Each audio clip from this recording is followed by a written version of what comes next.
এই যে 6টা 31 আমার ফোনে ট্রিপটা ঢুকছে আর এখন বাজে হচ্ছে 6টা 50। মানে কি একটা যে অবস্থা, প্রায় 20 মিনিট 19-20 মিনিট চলতেছে। আমি তার লোকেশনে এসে দাঁড়ায় আছি, সে বাসার থেকে নামতেই পারতেছে না। আর একটা কল দিব, একটা কল দিয়ে বলবো যে ভাই আমি চলে গেলাম, এছাড়া আর কিছু বলার নেই। আপনি আমাকে ভাড়াটা দিয়ে যান, আমি এখানেই আছি কিন্তু ভাই আপনার ফোন নাম্বারটা একটু দিয়ে যান। এমন এক জায়গায় আইলো, এই যে কি করতে আইছে এই জায়গায়, এটাই তো সন্দেহজনক। এমন চিপাচাপার ভিতরে ঢুকতেছে। ও কইলো যে ভাই 20-25 মিনিটের পরে আবার যেখান থেকে নিয়ে আসছেন ওইখানেই চলে যাব। আমার সন্দেহ আসলে অনেক রকম সন্দেহই করতে হয় অনেক সময়। অনেকে যারা বুদ্ধিমান তারা অনেকে বুঝে ফেলছেন অলরেডি। সন্দেহ করে আমি ট্রিপটা এন্ড করলাম না, দেখি কি হয়। জমজম টাওয়ারের রোডটা দিয়ে ঢুকে যান, তাহলে আরো জলদি। হ্যাঁ, ভিতর দিয়ে যাবো।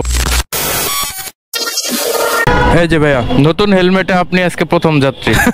উঠেন ভাইয়া, সমস্যা নাই, উঠেন। বিসমিল্লাহির রহমানির রহিম। বিসমিল্লাহ বলে আজকের দিনটা শুরু করে দিলাম। রাইড ছেড়ে পড়বো এখন থেকেই শুরু। ঠিক 10টা 28 মিনিটে আজকে সকালে প্রথম রাইডটা নিচে হচ্ছে কন্ট্রাকে। যাচ্ছে হচ্ছে মিরপুর 12 বাস স্ট্যান্ড থেকে সেই গুলশানে গুদারাঘাট। 220 টাকা ভাইয়ের কাছে ভাড়া চাইছিলাম, ভাই আমাকে হচ্ছে 200 টাকা দিবে বলছে। তো 200 টাকা কিন্তু খারাপ না, এক হিসাবে মোটামুটি 11 কিলোমিটারের মতো রাস্তা হয়, সেই হিসাবে 200 টাকা কিন্তু খুব সুন্দর একটা ভাড়া। তবে ইসিবি চত্বরের পরে বা মাটিকাটা ফ্লাইওভার থেকে নামার পরে আর্মি স্টেডিয়াম থেকে সেই গুলশান এক পর্যন্ত মোটামুটি জ্যামের রাস্তা। জানি না সামনে কি অবস্থায় আছে, চলেন যাইতে থাকি। আর ওইখানে যাওয়ার পরে ভাইকে নামায় দেওয়ার পরে আবার যে কোথায় ভাই কই যাই সেটাই দেখার পালা। চলেন। আর মোটরসাইকেল মিটার এখন কিলোমিটার চলতেছে 835। এখানে চাপাইলাম ভাইয়া। হ্যাঁ, হেলমেটটা পরে কেমন লাগলো ভাইয়া? ঠান্ডা? হ্যাঁ, ঠান্ডা কম লাগছে না? বলে টাইট হয়ে আছে, আরামদায়ক। থ্যাংক ইউ ভাই, সালাম আলাইকুম। ঠিক কাটায় 11টা বাজে এখন, তার মানে 25 মিনিট সময় লাগছে এই ভাইকে নিয়ে এই গুদারাঘাটে পৌঁছাই দিতে। আলহামদুলিল্লাহ খুব তাড়াতাড়ি চলে আসছি, যদিও একটু সিগনালে পড়ছিলাম, বেশ কয়েকটা 2-3টা সিগনালে পড়তে হয়েছে, কিন্তু সময় তেমন একটা বেশি লাগেনি। এই যে ভাই লাগাই দিব। টাইট আছে নাকি? ঠিক আছে না? কাটাবন মার্কেটের ওইখানেই তো নেবেন না? বিসমিল্লাহ। গুলশান দিয়ে যাবো? যাই, আপনি যে দিক দিয়ে বলেন সেদিক দিয়ে যাবো, সমস্যা। 11টা 59 বাজে এখন, মানে 1 ঘন্টা চলে আগের যাত্রীটাকে নামাই দিছি। গুদারাঘাটে বসেছিলাম কিছুক্ষণ, তারপরে আবার এই মানারাত ইন্টারন্যাশনাল ইউনিভার্সিটির সামনে এসে দাঁড়াইছিলাম। এখান থেকে এই ভাইকে পাইলাম, এই ভাইয়া যাবে হচ্ছে কাটাবন মোড়ে। এই ভাইকেও কন্ট্রাক্টেই নিয়ে যেতেছি। 200 টাকা চাইছিলাম কাটাবন যাওয়া বাবদ। ভাই একটু গড়িমসি করলেও 200তেই শেষমেশ রাজি হয়েছে। এখান থেকে ভাইকে উঠালাম। এখান থেকে ভাইয়ের যে গন্তব্য সেখানকার দূরত্ব হচ্ছে 9.8 কিলোমিটার। আমার গুগল ম্যাপে দেখাইতেছে 26 মিনিট লাগবে। পরপর 2টা ট্রিপ যে নিলাম, 2টা ট্রিপের ভাড়াই হচ্ছে 200 টাকা করে। এই ট্রিপটা কমপ্লিট করলে তো 400 টাকা ইনকাম হবে ইনশাল্লাহ। চলেন দেখি আজকে এরকম জ্যাম ঠেলা কয় টাকা সারাদিন ইনকাম করা যায় সেটাই আপনাদেরকে দেখাবো। কয় টাকা দিন শেষে ইনকাম থাকে, কয় টাকা খরচ হয়, আর কয় টাকা আমার প্রফিট থাকে, সব দেখতে হইলে অবশ্যই সম্পূর্ণ ভিডিওটা জুড়ে আমার সাথে থাকেন। ইনশাল্লাহ ভালো কিছুই হবে। রিজিকের মালিক আল্লাহ, আল্লাহ ভাগ্যে যেটা রাখছে সেটাই আপনারা দেখতে পারবেন। থ্যাংক ইউ ভাই, একটু সময় মনে বেশিই লাগছে না সিগন্যালের কারণে। ঠিক আছে ভাই, ধন্যবাদ, আসসালামু আলাইকুম। আপনার দিয়াবাড়ির থেকে আপনার যে বিউবিটি বলছেন ওইটার মোটরসাইকেলে ভাড়া আছে 100 টাকা, সেই হিসাবে আপনার আমি 300 টাকা বলছি। এদিকটা গেলে আপনার খুবই দ্রুত হবে, কারণ আমরা যাওয়ার সময় দিক থেকে গেছি। আপনি বলে দেন আমি কোন দিক দিয়ে যাবো।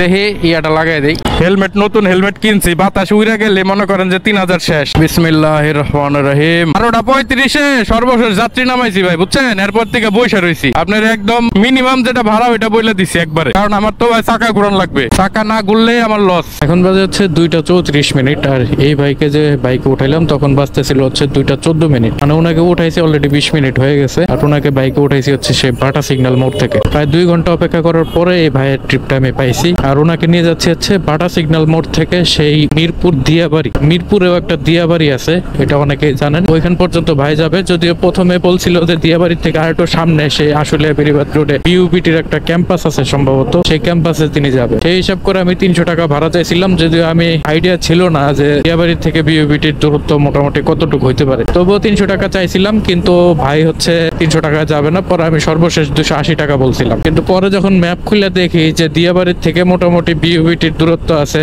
4-5 কিলোমিটার, তো তখন আমি তাকে না করে দিই যে না ভাই আমি যাবো না। তো এরপরে সে আমাকে অফার করে যে ভাই তাহলে দিয়াবাড়ি পর্যন্ত চলেন, 250 টাকা নিয়েন। এই হচ্ছে এখনকার পর্যন্ত কথাবার্তা। ভাইকে নিয়ে সেই দিয়াবাড়ির দিকে যাচ্ছি, 250 টাকা দিবে ভাই আমাকে। আর বাইকে যেখান থেকে উঠাইছি সেখান থেকে তার গন্তব্যের দূরত্ব ছিল হচ্ছে 11 কিলোমিটার, আর এখন গন্তব্যের দূরত্ব বাকি আছে হচ্ছে 6.2 কিলোমিটার। এখানে নাকি ভাই? মানে 4-5 জনের 100 ফোন দিয়েছে, কই আড়াই। ধন্যবাদ। এই যে নেন ধন্যবাদ ভাই, আসসালামু আলাইকুম। 3:02 বাজে এখন। ভাইকে হচ্ছে নামাই দিলাম এই যে বিউবিটি স্পোর্টস কমপ্লেক্সের সামনে, মানে আশুলিয়া বেরিবাদ রোডে, মানে যেখানে উনি ফার্স্টে আসবে বলছিল, পরে না করছিল, আবার পরে দিয়াবাড়িতে আসার পরে বলতেছে ভাই আমার সামনেই নিয়ে নামাই দিয়ে আসেন, পরে 300 টাকা দিল সে। তো এখানে একটু 5টা মিনিট দাঁড়াবো, এখান থেকে অনেক স্টুডেন্ট বেরোতেছে, তো যদি একটা ট্রিপ পাই 5 মিনিট দাঁড়ায় একটু দেখা উচিত, না হলে ওই সামনের দিকে চলে যাব। আর এই ট্রিপটা নিয়ে আসার পিছনে কারণ হচ্ছে আগের 400 টাকা ইনকাম করছি, আর এই ট্রিপটায় পাইলাম 300 টাকা, মানে 700 টাকা সমান সমান করলাম আর কি, যে কারণে এখানে আসা। আর এখান থেকে ট্রিপ পাওয়ার সম্ভাবনা খুবই কম, তবুও রিক্সটা নিলাম, 700 টাকা হবে এই আশায়। একটা ট্রিপ পাইছি অ্যাপে সারাদিন পরে, এই উত্তরা 18 নম্বর সেক্টর থেকে। এই যে 6:31 মিনিটে আমার ফোনে ট্রিপটা ঢুকছে, মানে ফার্স্ট কল দেওয়া হয়েছে যাত্রীকে, আর এখন বাজে হচ্ছে 6:50। মানে কি একটা যে অবস্থা, 31-এ কল ঢুকছে আর 50 বাজে এখন, তার মানে প্রায় 19-20 মিনিট চলতেছে। আমি তার লোকেশনে এসে দাঁড়ায় আছি, সে বাসার থেকে নামতেই পারতেছে না। মানুষের বিবেক বুদ্ধি আসলে, এই যে তার জন্য আমার সময়টা নষ্ট হইতেছে, এটার জন্য কি সে আমাকে এক্সট্রা কোনো পে করবে কোনো কিছু? আর একটা কল দিব, আর একটা কল দিয়ে বলবো যে ভাই আমি চলে গেলাম, এছাড়া আর কিছু বলার নেই। 20 মিনিট একটা মানুষের জন্য বসে থাকা যায় এক জায়গায়? ভাইয়া আমি সরি, আসলে আমি তাহলে চলে যাচ্ছি ভাই, অনেক লেট হয়ে যাচ্ছে। আমার ছোট ভাই তো নামে গেছে তখন আগে, ও যাতে এখন মনে আপনার কাছে যাবে না ভাই, অনেকক্ষণ হয়ে গেল, 20 মিনিট। আপনাকে ও পারে ঠিক আছে। 20 minutes later. কোথায় যাবেন যেন? 6:31-এ কল ধরছি ভাই, 6:53 বাজে এখন। ভাইয়া তাহলে আপনি নিচে নাইমা তারপরে কলটা দেওয়া উচিত ছিল ভাইয়া, এই যে মশার ভিতরে দাঁড়ায় আছি, না হইলো 500 মশা মনে মাইরে ফেলছে এতক্ষণে। ওঠেন, আপনি কি আবার ব্যাক করবেন? 10-15 মিনিট টাইম লাগলেও যদি ব্যাক করেন আমি আবার নিয়ে আসতে পারবো আপনাকে, কারণ আমার বাসা মিরপুরে, তো আমি এদিক দিয়ে ঢুকবো। সর্বশেষ যাত্রীটাকে তো নামাইছিলাম সম্ভবত 3টার দিকে, মানে সেই দুপুর 3টার দিকে, আর এখন হচ্ছে সন্ধ্যা 7টা বাজে। কয়টার সময় যাত্রীকে উঠাইলাম সেটা কিন্তু আপনারা দেখছেন অলরেডি। আর এই যে মাঝখানে যে সময়ের গ্যাপটা, এই গ্যাপটা হচ্ছে আমি পঞ্চবটিতে, মানে উত্তরা দিয়াবাড়ি যে পঞ্চবটি মোড় আছে, এখানে একটা যাত্রীর জন্য অপেক্ষা করছি, অ্যাপ চালু করে অপেক্ষা করছি, এমনিতে কন্ট্রাক্টে নেওয়ার ট্রাই করছি, বাট আসলে ভাগ্যে জুটা নেই। শেষমেশ এই সময়ে এসে একটা ট্রিপ পাইছি, তাও ঠিক আমার যে গন্তব্য আছে তার বিপরীত দিকে, মানে যাত্রী যাবে হচ্ছে সেই টঙ্গীর দিকে আর কি, আর আমার নর্মালি গন্তব্য হচ্ছে মিরপুরের দিকে ছিল, কিন্তু ভাগ্যে যেটা আছে সেটাই তো মাইনে নিতে হবে, তাই না? এই যাত্রীকে অ্যাপের মাধ্যমে নিয়ে যেতেছি, ইন্ডিয়া অ্যাপের মাধ্যমে যাইতেছি হচ্ছে 206 টাকা ভাড়া আসছে, তো 700 টাকা ইনকাম হয়েছিল দুপুর 3টা পর্যন্ত, আর এই ট্রিপটা কমপ্লিট করলে হয়তো বা 900 টাকা হবে। এই যদি হয় রাইড শেয়ারের অবস্থা, কেমনে চলবো? দিনটা আমার এইভাবেই চলে গেল, বিশেষ করে মাঝখানে যে 4টা ঘন্টা আমি বেকার বসে রইলাম, আবার খালি টান দিয়ে যে এক জায়গায় যাবো সেটাও পারি নাই, কারণ খালি চালে এত লাভ নাই, যে জায়গায় যাবো সেই জায়গায় যায় যদি ট্রিপ না পাই তাইলে। এখানে অপেক্ষা করতেছিলাম, এই যে আল্লাহ শেষমেশ একটা জুটাই দিছে, যেটাই জুটাই দিছে আলহামদুলিল্লাহ। দেখি এরপরে কি ঘটে সেটা দেখার জন্য আর একটু সময় থাকা লাগবে। আপনি আমাকে ভাড়াটা দিয়ে যান, আমি এখানে আছি, আপনি আমাকে এক কাজ করেন 250 টাকা দিয়ে যান। ভাঙটিও তো নাই, আমি দাঁড়াইছি ভাই, আমি এখানেই আছি, কিন্তু ভাই আপনার ফোন নাম্বারটা একটু দিয়ে যান। এমন এক জায়গায় আইলো, এই যে কি করতে আইছে এই জায়গায়, এটাই তো সন্দেহজনক। ও কইলো যে ভাই 20-25 মিনিটের পরে আবার যেখান থেকে নিয়ে আসছেন ওইখানেই চলে যাবো, এমন চিপাচাপার ভিতরে ঢুকতেছে। যাই হোক, আমার ওটা দেখার বিষয় না, আর আমি অ্যাপটা ক্লোজ করি নাই। আমার সন্দেহ আসলে অনেক রকম সন্দেহ করতে হয় অনেক সময়, অনেকে যারা বুদ্ধিমান তারা অনেকে বুঝে ফেলছেন অলরেডি। সন্দেহ করে আমি ট্রিপটা এন্ড করলাম না, দেখি কি হয়। আমারও যেহেতু যাইতেই হবে ওইদিকে, তো আর কিছু করার নাই। জমজম টাওয়ারের রোডটা দিয়ে ঢুকে যান, তাহলে আরো জলদি। হ্যাঁ, ভিতর দিয়ে যাবো। উঠছেন? যাবো। বিসমিল্লাহির রহমানির রহিম। এই ব্রিজে উঠতে গেলে তো ভাই ভয় করে, আবার ভাঙ্গা ভাঙ্গা পড়ে নাকি? একটা তো ভাঙ্গা পড়ছে ভাই কয়দিন আগে ট্রাক নিয়ে, আল্লাহ মাফ করো, খালি কোনো মতো পার করে দাও। পার হয়ে গেছি, শেষ, আর টেনশন নাই। এত সময় লাগলো ভাই, আপনারে 2বার ফোন দিয়ে ফেলাইছি আমি। মোটামুটি 50 মিনিট পরে ভাই আবার দেখা পাইলাম, আর এখন আবার তারা নিয়ে এসে উত্তর 18 নম্বর সেক্টরে যাইতেছি। ওনার জন্য ওয়েট করলাম অনেকক্ষণ, প্রথমবার থেকে পাইতেও লেট হয়েছে প্রায় 20-22 মিনিট, এখনো প্রায় 50 মিনিট। এই টোটাল 1 ঘন্টা 10 মিনিটের মতো সময় যে আমি ওয়েট করলাম, এটার বিনিময়ে কি আমি কিছু পাবো? চলেন দেখা যাক। বাইকে নামাই, উত্তর 18 নম্বর সেক্টরে রাজুকের যে বিল্ডিং গুলো আছে সেখানে আবার যাবে ভাই।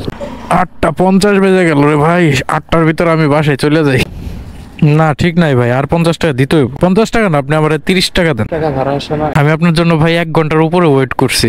তাহলে এটা আগেই বলতেন। এটা আপনাকে যে কলটা ইয়া করে দিছে, সে আমাকে আপনি আসার আগেই বলছে যে ভাই আপনাকে বাড়ায় দেওয়া হবে, সমস্যা নেই। ঠিক আছে ভাই, ধন্যবাদ।